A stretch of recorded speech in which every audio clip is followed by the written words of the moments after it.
Halo teman-teman, ketemu lagi sama aku. Di sini dingin banget guys, karena habis hujan, bener-bener dingin sampai tanganku beku dan aku ini salah kostum.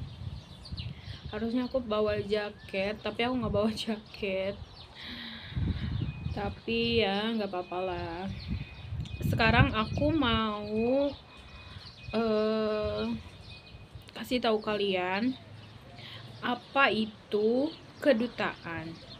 Jadi kedutaan itu kayak perwakilan.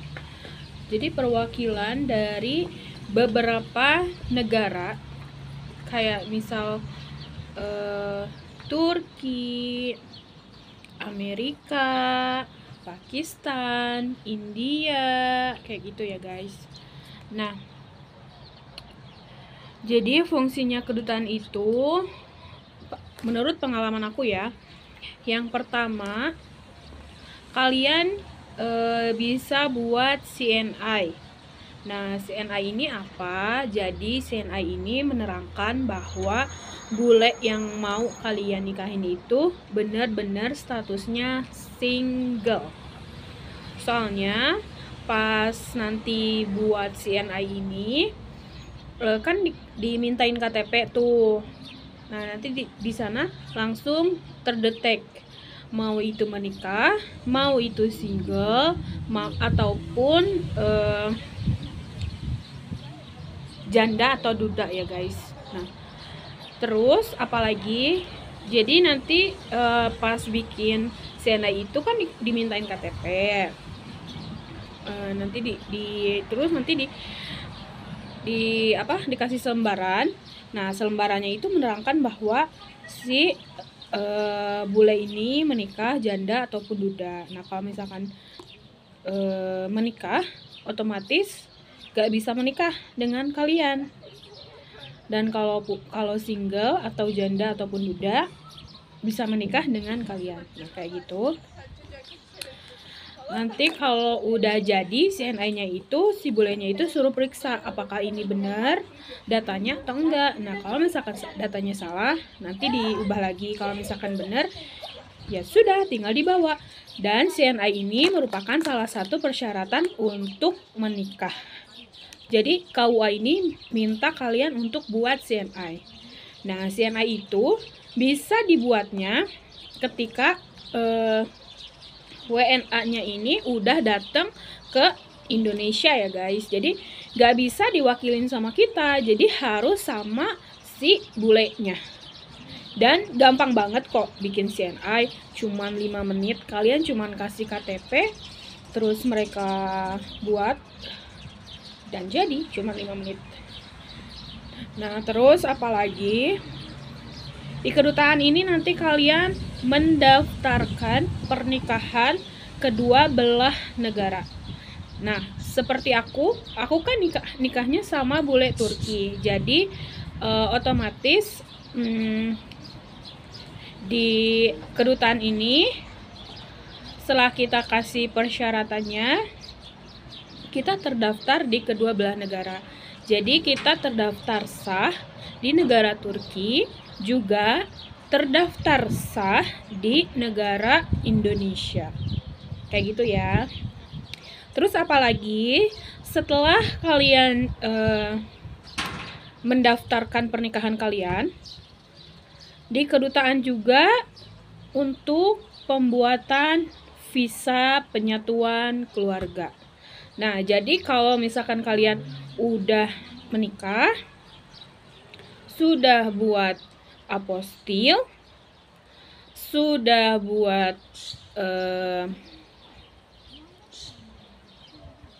sudah mendaftarkan di kedua belah negara, baru kalian bisa buat visa ya guys. Nah, visa ini berlakunya 90 hari, ya berarti 3 bulan ya, sampai kalian beres ngurus ikamet.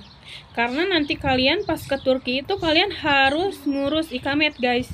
Jadi pas datang ke sini itu kalian harus langsung urus ikametnya.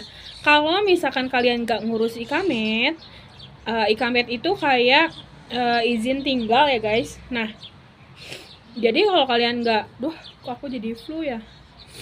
Mungkin di sini dingin ya guys. Nah, kalau kalian nggak ngurus ikamet dan visa keluarga ini habis, ya kalian harus bikin lagi visa atau kalian harus pergi ke Indonesia. Kayak gitu guys. Jadi sebelum visa ini habis, kalian harus udah beres buat ikamet. Nah, nanti tuh kalau misalkan kalian udah buat ikamet, nanti kan kasih surat selembaran gitu, kayak menunjukkan bahwa kalian itu sedang proses ikamet.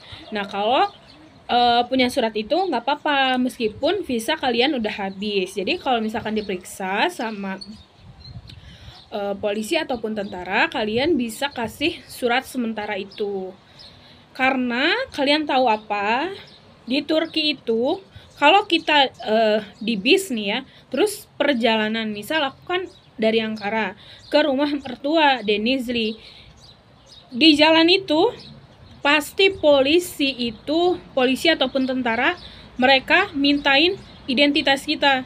Kayak kalau kita belum punya ikamet kan kayak takut gitu ya. Nah, kalau udah punya ikamet kan kita tinggal kasih ikamet. Ini ikamet aku. Jadi ikamet itu kayak semacam KTP ya guys.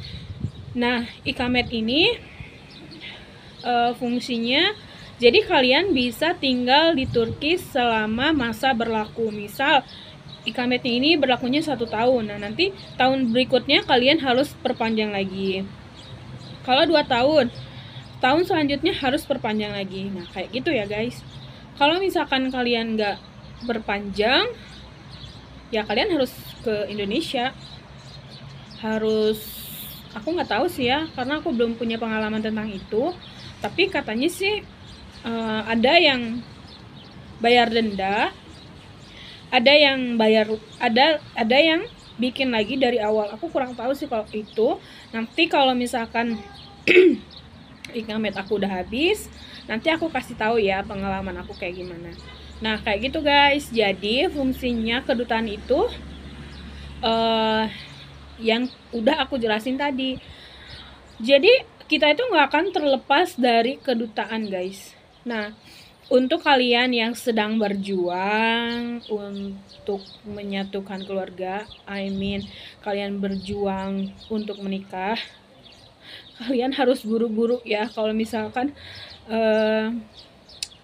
masih daerah Jakarta atau masih daerah Jawa, karena nanti kalau misalkan ibu kotanya udah pindah, kalian harus beli pesawat kan. Jadi menurut aku kalian harus cepet-cepet dan kalian harus sabar, harus kuat mental, jangan menyerah, harus banyak baca, banyak lihat referensi di YouTube. Siapa tahu nanti bisa kasih kalian pengetahuan. Jadi jangan terlalu blong. Maksudnya kalau misalkan blong kan, misal nih kita pergi ke kedutaan, kita nggak tahu apa yang mau kita lakuin, kayak gitu kan. Kita nggak tahu persyaratan apa yang kita harus bawa. Terus ke Kemenag, kita harus bawa apa aja.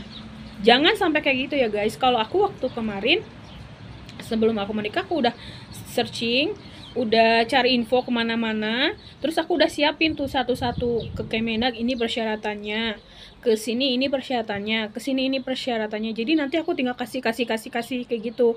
Jadi nggak bikin stres. Walaupun stres di awal, tapi nantinya enak aja gitu, tinggal ngasih. Kalau kalian nggak ada persiapan, ya nanti kalian bakal pusing sendiri. Kayak gitu guys. Oke, see you in my next video. Semoga infoku bermanfaat untuk kalian. Jangan lupa like, comment, and subscribe. Bye-bye.